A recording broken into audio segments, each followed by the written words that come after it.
Assalamualaikum warahmatullahi wabarakatuh. Kembali lagi di podcast Dialog In, suara ide, suara kreasi. Fenomena sekarang kan data dan informasi itu sudah bisa diakses kapan, dimanapun, ya, oleh siapapun. Kalau kampus manapun, di setiap awal masuk UGM itu biasanya ada pelatihan. Ada pelatihan. Iya, ada pelatihan buat bagaimana mengakses minimal yang disediakan negara tuh e-resource Perpusnas RI. Oh ya, jangan lupa, saya selalu bilang dimanapun kalau ada yang cerita sama saya selalu hobi baca tuh ditingkatkan. Ya betul. Memakai jasa joki, dan jokinya juga harus kita lihat. Kemudian dari fenomenal itu juga kita harus lihat peluang itu terjadi karena ada yang membuka. Gitu tuh. Saya tadi kasih contoh. Kasih contoh. Orang yang baca sama yang screennya ada di sini.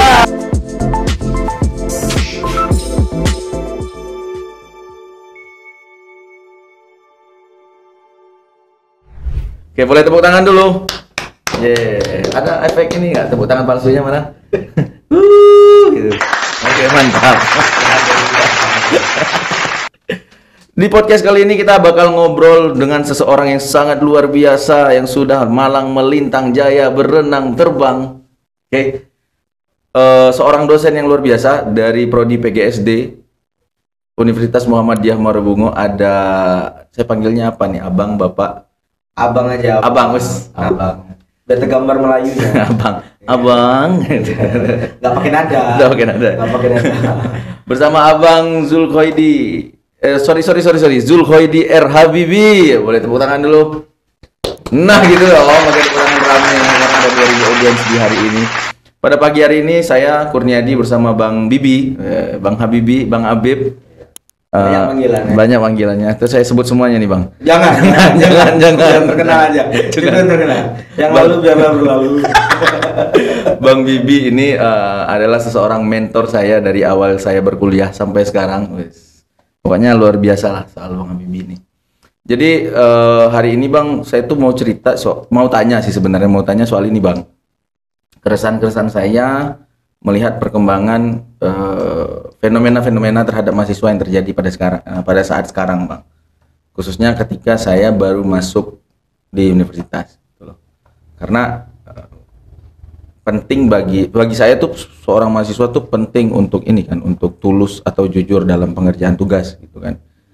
Namun sekarang sepertinya di Marubungo ini sendiri udah cukup banyak mungkin ya fenomena-fenomena yang timbul seperti adanya joki-jokian gitu. Saya nggak ngerti sih Bang gimana bentuk dan bisa terciptanya itu. Ini menurut Abang, tanggapan Abang gimana tuh Bang? Kalau joki ya, bukan balap. sebenarnya Kalau joki balap kita punya Joko Rara. iklan teman-teman. Jadi kalau joki ya memang lagi hangat nih, kemarin ya sempat beredar tuh berapa banyak iklan di selayar, di terbangan di IG saya juga, di sosial media saya juga.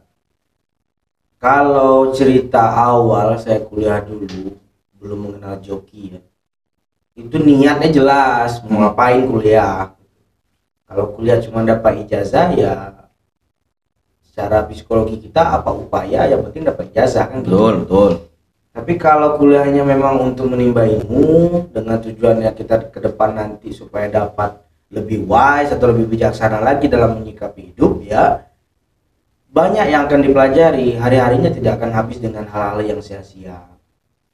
Ada juga yang tujuannya buat ke kuliah itu selain dapat ijazah, dapat ilmu, ada juga yang berpikir untuk dapat teman ya. Maka banyak kegiatan-kegiatan di luar akademisi seperti kayak ekstrakurikuler atau seperti kayak berteman dalam organisasi UKM di lintas prodi atau lintas universitas bahkan. Itu banyak dilakukan. Sebenarnya balik ke awal, itu awal yang paling menentu. Kalau saya lihat sih yang beredar itu. Nah, fenomena sekarang kan data dan informasi itu sudah bisa diakses kapan, dimanapun, oleh siapapun gitu. Sehingga inilah dampak buruknya kalau seandainya data dan informasi itu dapat diakses secara luas. Tapi timbal balik ya, seperti dua mata uang, ada kebaikan juga, ada juga keburukannya. Tinggal kita bagaimana nyikapi. Yang nyikapi yang joki ini berarti mengiklankan usaha yang tidak baik, maksudnya ya, tanda kutip ya, usaha yang tidak baik untuk membantu mereka yang punya niat nggak cuma dapat ijazah aja tadi di awal. Kalau salah nilai benarnya, kalau secara akademisi jelas salah dong. Salah dong. Ya kalau secara akademisi jelas salah itu kan. Karena kan yang dituntut dalam mengerjakan sesuatu dalam akademis itu adalah paling utama tuh sistematis pola pikirnya. Ya, bagaimana dia merangkum ilmu yang dia punya menjadi sesuatu yang karya tulis yang baik bisa dibaca dengan sistematis dan logis. Serius sekali ya pembahasan kita, Bang. Iya, pagi sih tanya udah langsung ini sih ya. Asli berat. Kita coba ke yang lain lah. Sekarang lagi sibuk apa, Bang? Ini nanyanya baru buka ini baru pertama kali saya podcast yang kayak ginian ya. Jadi Bang. Ya jadi kayak orang dulu tuh kerjakan PR nomor 3, ya udah nomor 3 aja. Nomor 3 aja langsung. Ya. Padahal kan nggak ada unsur kerja kelompoknya ya. Ya tanya sih gitu. Jadi udah saya jawab juga. Lagi sibuk apa sekarang, Bang? Sekarang saya lagi sibuk ngerjakan disertasi karena saya kebetulan lagi menyelesaikan S3. Kandidat doktor. Ya, amin. Semoga lancar, Bang. Amin. Allahumma amin. Terus sibuk jadi papa mama anak ya. Papa sekaligus mama juga ini. Terus apa lagi sibuk ya ini buat mempersiapkan ada bahan ajar untuk semester berikutnya. Ya benar ya, nyusun bahan ajar untuk semester ini ya. Iya. Luar biasa sekali. Nah balik lagi nih Bang, tempat yang tadi kalau Bang bilang itu adalah upaya yang sebenarnya nggak baik ya. Tapi seandainya kalau saya berperan sebagai mahasiswa, terus tetap salah sih ya kalau misalkan ngejoki, apalagi kalau skripsi kan. Tapi yang lucu sekarang itu Bang, joki itu bukan soal skripsi aja. Bahkan sudah ada yang namanya joki tugas ya. Joki tugas yang tulis resume, joki tugas tulis resume, joki tugas bikin makalah kayak gitu. Nah, joki tugas buat PPT gitu. Nah, saya khawatir nanti yang kalau terus-terusan ada yang kayak gini memang benar tugasnya selesai gitu. Tapi kan sayang sama mereka yang nggak ada usahanya gitu kan. Sementara yang saya tahu dulu waktu saya kuliah berusaha untuk menulis itu tuh effortnya tuh harus tinggi gitu loh. Apalagi ngebuat makalah yang sepertinya gampang ternyata susah kan. Tapi kalau udah dijokiin yang nggak tahu malah tambah nggak tahu jadinya. Kasihan memang. Itu Kayak apa ya? Banyak sekali kalau kita mencari solusi supaya itu tidak terjadi, banyak unsur yang harus ikut serta dalamnya. Kalau kita menyalahkan orang yang menjoki, berarti terlalu dini kita terlalu kecil dalam menyikapi hal itu. Kenapa? Karena pertama gini, anak ini menjoki banyak penyebabnya. Bisa jadi karena dia tidak tahu paham apa materi yang dikerjakan, bisa jadi satu. Atau terlalu padat kegiatannya, atau terlalu padat tugas yang ia terima dalam 1 hari atau 2 hari atau dalam 1 minggu belajar. Atau memang fasilitas untuk dia mengerjakan tugas itu tidak terpenuhi. Bisa jadi ke resortnya, bisa perpustakaannya, kemudian akses dia secara resort digitalnya, mungkin dia belum punya akun-akun, atau dia tidak tahu cara mencari data, informasi, bacaan, referensi di dunia digital. Itu bisa jadi tidak bisa kita judge bahwasanya anak ini tidak paham terhadap tugas. Satu itu banyak sekali penyebabnya. Nah, dulu Adi mungkin pernah kuliah ya, gimana pada tugas dari para prof itu ngasih, betul kan? Betul. Tapi yang kita lakukan apa? Karena kita punya resource, ada perpustakaannya, banyak referensi di sana, jadi kita bisa bekerja sama. Nah, terus ada hal lain yang paling penting kalau menurut saya, kenapa joki ini jadi laris ya? Kolaborasi antar mahasiswa itu tidak terjalin. Nah, itu yang paling penting sekali ya. Ya karena kawan-kawan mahasiswa ini biasanya gengsi bertanya kan. Iya. Bingung saya itu. Dulu kalau taman di kampus, ke tempat saya dulu ya, rame. Iya, kita nongkrong itu bahas tugas gitu ya. Ya walaupun baca ada curhat-curhatnya juga. Ngambil lah gitu. Tapi kan terjadi tuh sirkulasi seperti itu tuh terjadi. Ada teman belajar kelompok. Bahkan di masjid, di musola pun hidup. Yang bukan hanya orang muslim saja yang kadang diskusi di dalam masjid atau musola di kampus, yang bahkan non muslim juga ikut waktu saya di kampus dulu. Nah ini dari sini nih, minimal mereka nggak dapat resource-nya, tapi dapat kelompok yang sangat suportif, Ya, ya. mendukung. Nah ini yang nggak terjadi sosial di kebanyakan mahasiswa sekarang. Itu tadi efek dari apa namanya, anak Gen Z sekarang ya, Gen Z yang memang lebih mengutamakan gadgetnya ketimbang. Nah itu akhirnya mereka apa ya, kalau bahasa saya itu memandai-mandai sendiri, terus malu bertanya, gengsi bertanya gitu. Nah tapi tetap dengan adanya joki tidak tidak asik sekali rasanya melihat teman-teman mahasiswa sekarang tuh lagi bertugas gitu loh. Kalau saya bang termasuk orang yang memberi tugas tapi menjunjung tinggi kejujuran juga kan, karena saya akan menghargai bagaimanapun pencapaian mahasiswa dalam menyelesaikan tugasnya gitu. Nah tetapi ketika dia bilang, oh, saya jujur pak, saya pakai joki kata kayak gitu kan. Nah ketika ada yang nanya kayak gitu gimana dinyikapinnya? Nggak bisa, saya bilang saya akan terus menghargai kamu apabila kamu mengerjakan tugas ini dengan benar, maksudnya dengan jujurnya bang. Nah kalau ada mahasiswa yang bilang gini, Pak nggak ada waktu kami pak, nggak ada resource kami pak buat nanya di mana kami harus nyari bahannya. Nah terus gimana? Kita sebagai dosen gimana nyikapinya kalau ada yang temu kayak gitu? Kalau misalkan itu seharusnya dia yang pertama kali itu bang ya, ini bagian dia. Kalau yang pertama kali itu dia bisa ngomong ke pembimbing akademiknya untuk konsul. Gitu. Nah, kalau sudah tidak, pasti dalam stakeholder kecilnya dia itu bisa jadi tempat bertanya gitu. Nah, berarti kan dia harus mencari kelompok baru iya, atau tempat bertanya kan. Nah makanya kalau saya itu ketemu dengan mahasiswa, Pak banyak sekali tugasnya gini. Itu jadi kayak si mahkamah begitu saya pribadi ya. Saya tekan anak ini dengan tugas, tapi anak itu begitu kayak miris ya.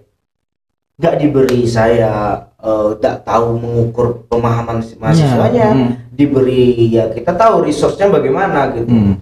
Nah maka saya bilang tadi di awal, bicara menangani joki ini unsur banyak yang harus terlibat, nggak hanya dosen dengan mahasiswanya saja, nggak bisa. Mahasiswa yang masuk sini itu cuma pandai gawai, nggak pandai mencari resource.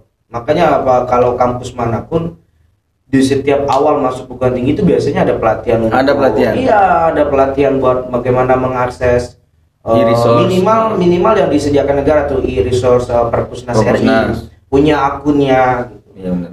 Waktu dulu saya 2000 berapa ya, 2014 kalau nggak salah saya, tapi nggak tahu tuh berapa kapan bukanya. 2014 itu e-resource Perpusnas RI buka pendaftaran secara online pertama kali kalau nggak salah saya. 2014 ya, 2014 nggak salah. Saya datang langsung ke Jakarta karena waktu itu saya mikir daftarnya fisik. Ternyata bisa online.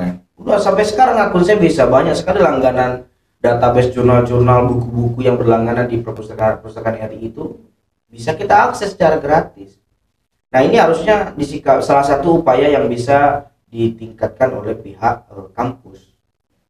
Kalau dari dosennya bagaimana? Dosennya ya kita tahu sama tahu beban kerja dosen itu sangat padat sekali di ya. Banyak sekali, tidak hanya penelitian, pengabdian, pengajaran, juga masuk unsur-unsur yang lebih detail lagi. Nah, ketemu dengan masalah perjokian kayak gini. Seandainya nih dia ngajar, dosen ini mengajar 2 kelas, satu kelasnya 30 orang. Dan ke-6 taruhlah 3,5 dari itu melakukan joki, capek nggak sih dosen ngadain satu-satu gitu? Ya kan? Dalam artian capek ini bukan tidak profesional ya, memang harus dilakukan. Cuman kalau begitu ritmenya terus menerus setiap semester, lelah juga kan. Bagaimana penelitiannya yang harus bisa lebih bagus kalau urusan yang seperti ini masih diurusin gitu.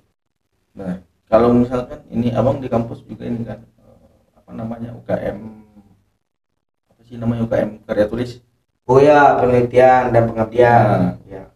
Itu apa namanya? Ya saya sih pembimbing 2-nya ya. Bu Titis yang ininya pembimbing 1-nya. Itu dia banyak sekali melahirkan mahasiswa yang PKM itu, saya tahu. Nah, itu Bang. Jadi kalau misalkan unsur kita dalam penciptaan karya tulis ilmiah, kalau misalkan joki juga ikut berkontribusi di situ.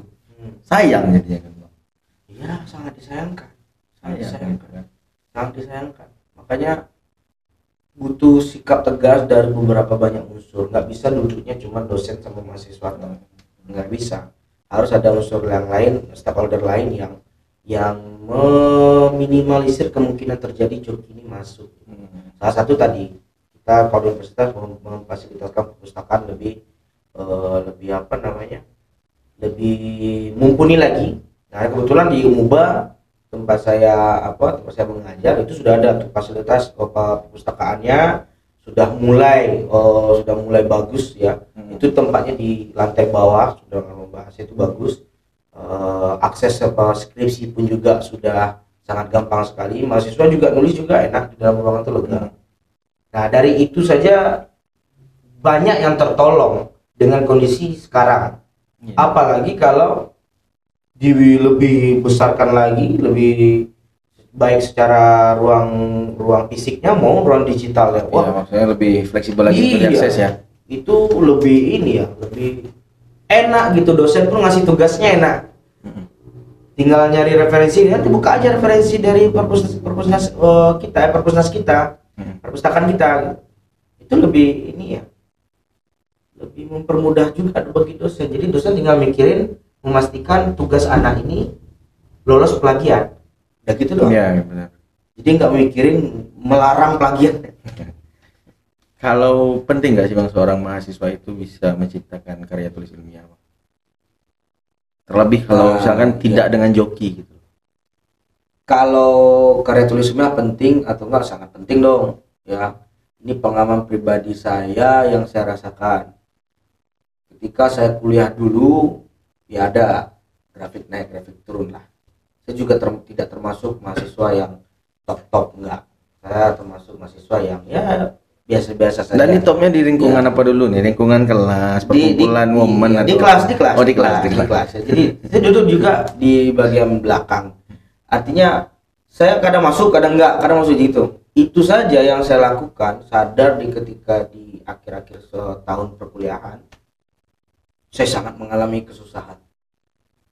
Dan saya coba belajar mengejar itu semua, ya mau nggak mau, nggak skripsi, nggak lulus ya mau nggak mau kan skripsi, menulis karya ilmiah. Saya paham bagaimana kerangka berpikir dari awal dan latar belakangnya hingga sampai kesimpulan saran itu. Ternyata itu modal bagi saya buat sampai titik ini.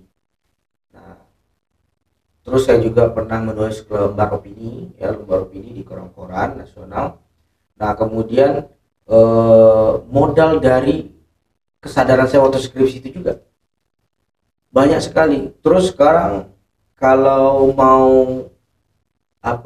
mau melakukan sebuah protes atau kritikan terhadap pemerintah atau terhadap suatu instansi, ya sangat elegan kalau melalui tulisan.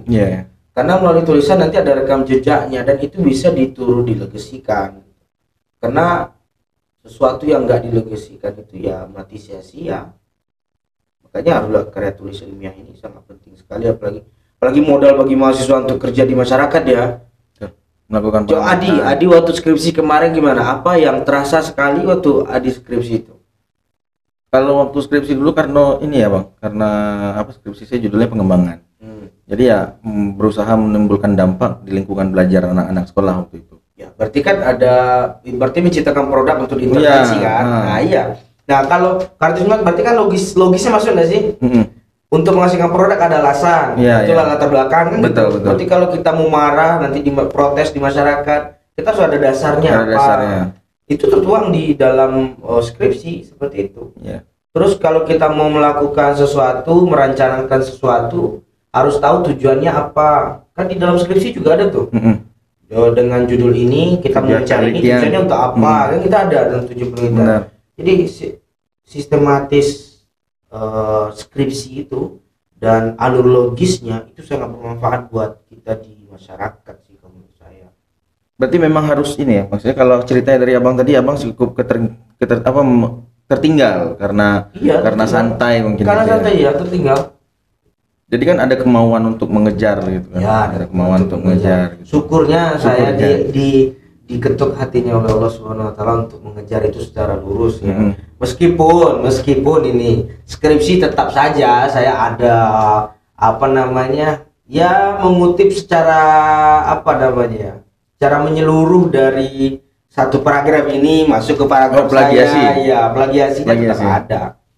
Cuman itu tadi saya perbaiki dari S1 saya seperti itu kondisinya. Tingkat lah, kita berbicara tingkat. S2-nya saya perbaikin lagi Ah. dengan gaya tulisan saya yang lebih kecil plagiasinya. Apalagi di semester di S3 ini juga saya coba seminimal mungkin untuk tidak plagiasi.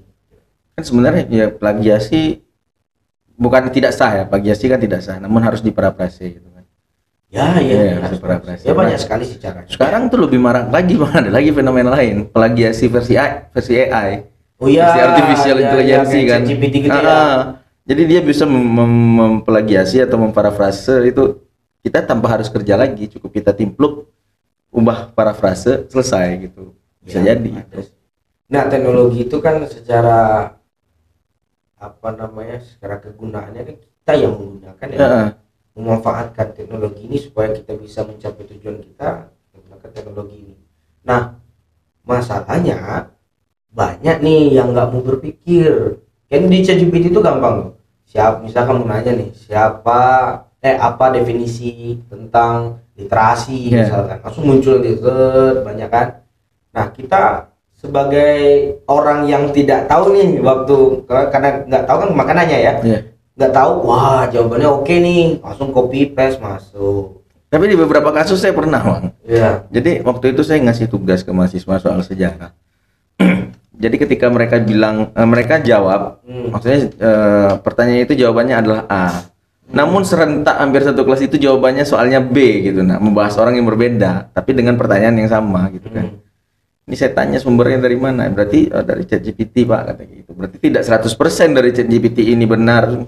Harus ada tinjauan ulang ketika melakukan hal-hal seperti itu kan. Iya, harus. Nah, harus kayak gitu. Jadi kasihannya mahasiswa yang mungkin teman-teman yang ya udahlah lewat sini udah betul nasabnya ini udah benar gitu Ya. kan. Udah A1 pasti gitu kan.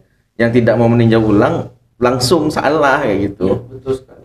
Bahkan ada juga tuh yang AI yang bisa nulis menjadi satu artikel gitu. Benar, ada. Jenny.ai itu juga bisa langsung. Jadi salah nggak sih pakai itu? Enggak. Kalau menurut saya sih nggak salah sih. Cuman yang salahnya itu kalau kita bergantung 100% terhadap tulisan yang hasil AI-nya. Ya. Harusnya kan ada ya kita mereview ulang kembali kalimatnya, kadang juga nggak logis tuh pakai itu. Saya pun juga disertasi saya ini saya buat pakai AI juga ada. Saya pakai daftar pustaka, pakai apa namanya, apa sih namanya itu, site.ai apa? Itu Yang untuk cari referensi. Untuk menyediakan referensi. Ya, Jadi saya kita butuh tinggal di situ lanjut. buat pembanding. Karena ada beberapa artikel yang yang berbayar itu kan susah diakses ya. Ya. Jadi saya melihat di site AI itu, jadi ada daftar pustaka bisa diakses. Itu lumayan. Ngebantu.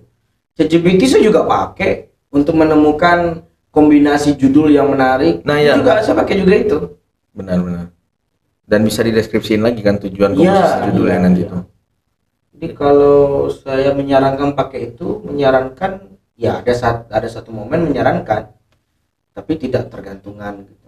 Ya untuk inilah, untuk apa namanya, meningkatkan kreativitas, tapi tetap harus kritis kayak gitu Kan kan. teknologi itu diciptakan untuk mempercepat kegiatan kita, mempermudah kegiatan kita, bukan menyulitkan kegiatan kita atau tujuan kita mencapai tujuan itu. Tapi kalau joki dia pakai lo Instagram promosi teknologi lo itu. Iya, berarti kan dia memanfaatkan teknologi kan buat promosi. Tapi salah, Bang. Kalau di mata saya itu, aduh sayang tolonglah gitu nah. Kalau nyalain tukang jokinya, ya orang bisnis kan. Iya, banyak peluang. Banyak, Mbak. Ya benar. Ya, Bisnisnya kan? peluang. Ya peluang kan. Ini belum ada jualan, kalau kita jual laris nggak nih gitu kan. Betul. Pasarnya sudah jelas tuh. Ya, mahasiswa segala macam. Besok saya kalau ketemu besok di mana joki, saya pingin ya dapat joki, kita kayak SMS apa namanya, Mama transfer pulsa itu ya kan, masih ingat nggak sih fenomenal itu Mama transfer pulsa SMS itu? layar merah. Iya. Jadi kita bisa kerjain juga itu untuk menemukan bagaimana sih pola mereka, alasannya apa ya, mungkin bisa diundang tuh di apa namanya, dikasih topeng gitu kan, Suaranya podcast disensor. gini. bagaimana sih joki itu? Kita bisa menguak fakta-fakta orang yang pakai jasa joki. Iya ya. Iya bang. Pasti ada kebutuhan yang dicari. Gitu. Iya, kalau kita memandang joki itu kaum yang salah, oh nggak bisa. Orang hacker aja kalau di penjara itu rugi. Maksudnya? Ya, orang yang jago-jago hacker tuh kalau Oh, iya, penjara iya. rugi dong. Rugi. Manfaatkan dia sebagai alat Seharusnya dia negara. bisa membantu. Iya. Benar. Kan kemarin ada tuh negara satu di hacker kan. Heeh. Ada juga tuh ternyata bosnya hackernya anak SMP gitu. Nah iya, itu negara mana ya? Ada itu saya ya itulah pokoknya. Iya, Zimbabwe atau Libya gitu. Oh, iya. Atau Uganda. Iya, betul.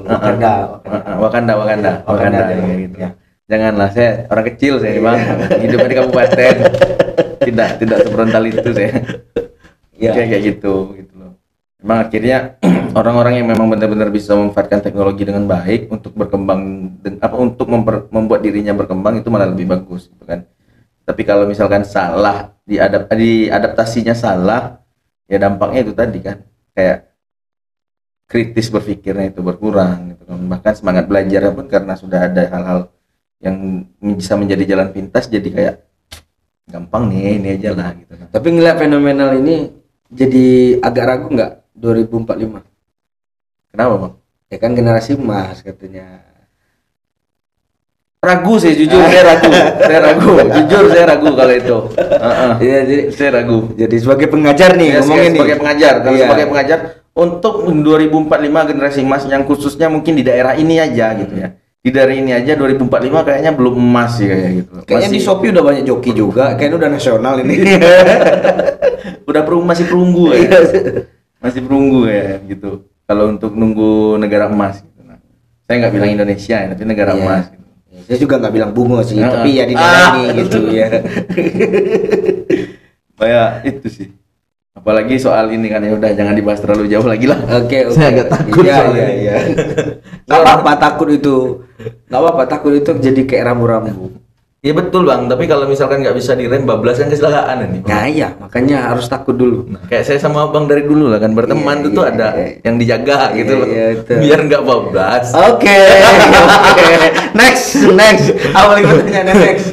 Oke, mungkin udah cukup bang. Mungkin abang mau ngasih ini pesan atau ya pesan sepatah dua patah kata untuk mantan. Oh enggak. Untuk teman-teman mahasiswa dialog in. Mahasiswa ya. Saya dulu punya cerita mengapa saya waktu sebelum tahun akhir kuliah itu suka ya explore diri lah ibaratnya, kalau bahasa gaulan agar explore diri, padahal ya main-main sih sebenarnya. Healing. Ya betul, belum kenal healing belum istilahnya. Jadi memang karena saya baru lepas ya, maksudnya di kota gede, sebelumnya saya sekolah di desa, tempatnya masih terbatas, aksesnya masih ya begitulah di desa terus. Jadi ketika nyampe di kota Bandung waktu itu saya kuliahnya semua terbuka, jadi saya pengen tahunya banyak, jadi main lebih banyak, jadi lupa sama niat awal buat kuliah itu apa. Nah, kalau saya saranin buat mahasiswa sekarang, ingat niat awal kuliah itu apa. Banyak pengorbanan yang dilakukan oleh orang di lingkungan Anda, terutama ayah, ibu, atau siapa, abang, kakak, atau yang akrab di lingkungan rumah Anda gitu.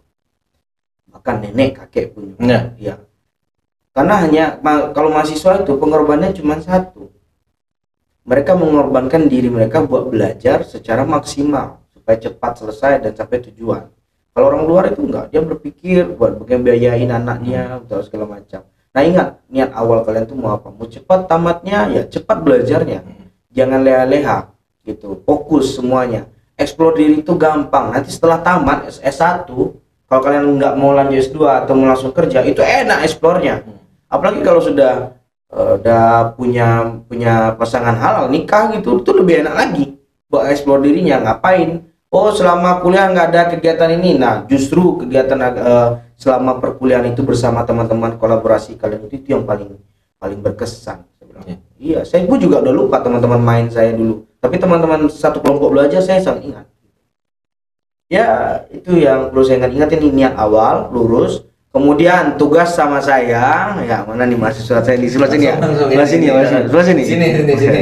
Itu tugas mahasiswa saya yang kalau bertemu mata kuliah saya akan sering kasih tugas ya, karena dengan mata kuliah saya yang berhubungan dengan matematik itu tidak bisa tidak ada latihan ya, harus ada latihan terus ya. Tapi tenang, saya dosennya pelit nilai. Ya. Boleh tanya sama kakak tingkatnya. Nggak, itu intermezzo. Nggak. Dia mubah dosennya baik-baik semua ya, baik semua, nggak ada yang mempersulit, tenang aja. Ya. Itu Memang suara kreasi sekali memang. jadi di press dikit Oke, gitu. oke. Kalau dilonggarin terus nanti agak dimom dikit. Iya. Kasih salam merpati dikit. Iya. Oh ya, jangan lupa, saya selalu bilang dimanapun kalau ada yang cerita sama saya, selalu hobi baca tuh ditingkatkan. Ya betul tuh sobat kreasi. Hobi baca. Saya awalnya nggak suka baca, tetapi setelah ketemu Bang Habib terus bilang, kau kalau mau lanjut S2, katanya, kalau kau malas baca percuma. Jadi mau nggak mau kau harus baca. Nah akhirnya saya baca untuk menumbuhkan niat baca tuh saya mulai dari novel, Bang. Dari novel. Jadi mau nggak mau apapun itu pokoknya dibaca gitu kan. Oh nggak apa-apa. Dan akhirnya novel sudah tembus novel. Terakhir untuk setiap kuliah ngebiasain diri malamnya baca jurnal satu sesuai dengan topik. Terus waktu santai selain ya main media sosial, HP, gadget dan lain-lain, larinya ke novel gitu. Iya. Akhirnya kecanduan baca novel gitu. Nggak apa-apa. Saya juga hobi baca novel ya. Apalagi novel yang ada romansanya Buya Hamka tuh saya sangat idola sekali. Buya Hamka itu wah. Kalau kalian orang Melayu pasti sangat senang dengan kata-kata kiasan. Iya. Kiasan-kiasan Melayu itu wah senang sekali. Saya sangat senang sekali yang Buya Hamka. Karya beliau itu sangat menginspirasi. Sama dialog-dialog filmnya dari Shahrukh waktu saya suka sekali tuh. Ya, apalagi yang filmnya itu yang teroris bom, tahu nggak sih teroris bom itu film Shahrukh judulnya Dilse. Wah itu bagus, dialognya keren. Malah promosi film. Nggak apa-apa. Dan jadi artinya saya membaca apa Iya, betul, saja, betul. bahkan subtitlenya saya nikmatin gitu. Bang, saya- subtitle harus dibaca, Iya. Bang. Subtitle harus dibaca. Kalau nggak baca nggak paham ya. Apa nggak paham gitu loh. Kalau Adi dari novel, kalau saya Dari pertama novel. kali menghobikan baca itu dari iklan. Karena dulu saya hobi jalan-jalan waktu, jadi setiap ada reklame atau papan iklan dimanapun itu saya baca. Bahkan sampai sekarang itu kebiasaan itu nggak hilang. Kalau istri saya tuh selalu marah tuh. Kalau makan, kalau bawa kendaraan, ya fokus, lihat makannya. Saya kalau makan tuh ngeliat keliling, sambil sudah suap itu lihat keliling. Karena saya pengen lihat bacaan itu, karena Oh, terbiasa iya, tadi iya. refleks aja, Iya, iya. kepala itu mutar cari bacaan gitu. Baru saya masuk ke dunia novel, baru masuk ke dunia jurnal dan baru masuk buku-buku teori yang menurut saya berat ya. Apalagi saya sampai sekarang Madilog belum selesai. belum selesai, mulai sedikit udah berhenti. Berat ya. Berat. Kalau kata orang Madilog, sebelum baca Madilog, baca ini dulu Bang, dari penjara ke penjara. Dari situ baru lompat Iya, nanti ke ke Madilog. Katanya gitu. Katanya ya. Untuk para Malakas. Oh iya, ada sebutannya. Ada sebutannya, Bang. Malakas namanya. Malakas. Iya. Nah, jadi sebelum memulai membaca Madilog, biasanya orang-orang itu memulai dari penjara ke penjara. Karena dari penjara ke penjara itu pesan yang awal disampaikan sama Sultan Malaka, akhirnya baru sampai ke penanaman nilai-nilai teorinya di Madilog tadi. Kalau menurut dia orang sering baca itu apa sih yang berubah pertama kali? Saya yang ngerasa dari situ cuman nggak ya, yang paling dasar ya, yang paling dasar tuh paling bahasa Nampak lebih banyak. berubahnya bahasa. Paling banyak nampak. Karena biasanya orang-orang banyak kesusahan dengan public speaking kan, cara berbicara gitu nah. Tapi akhirnya selain dibiasakan dengan terlatih, tentu harus punya sumber-sumber kosakata baru. Nah, biasanya itu diambil dari membaca gitu nah. Iya. Betul. Kalau tidak membaca, biasanya ya jalan salah satunya lagi itu nonton gitu kan, nonton video, nonton orang presentasi, latihan visual gitu. Tapi membaca yang lebih penting. Nah, habis dari situ yang kedua bagi Adi, kalau sering baca akhirnya bukan fungsi otak, apa namanya, pikiran kita tuh otomatis gerak sendiri gitu loh. Kalau misalkan dapat kata atau dapat obrolan, jarang delay gitu, nah jarang Iya, delay. ada aja ya yang dibahas itu ada Ada aja aja ya. gitu. Iya, betul. Memang itu juga yang saya rasakan waktu pertama kali hobi ya, ini mulai tumbuh hobinya itu 2000, kalau nggak salah saya 2013 deh saya mulai hobi baca sekali itu 2013. Sebelumnya ya hari-hari ya, apa bahasa umumnya, cedak, nah pencitraan, buku pencitraan gitulah.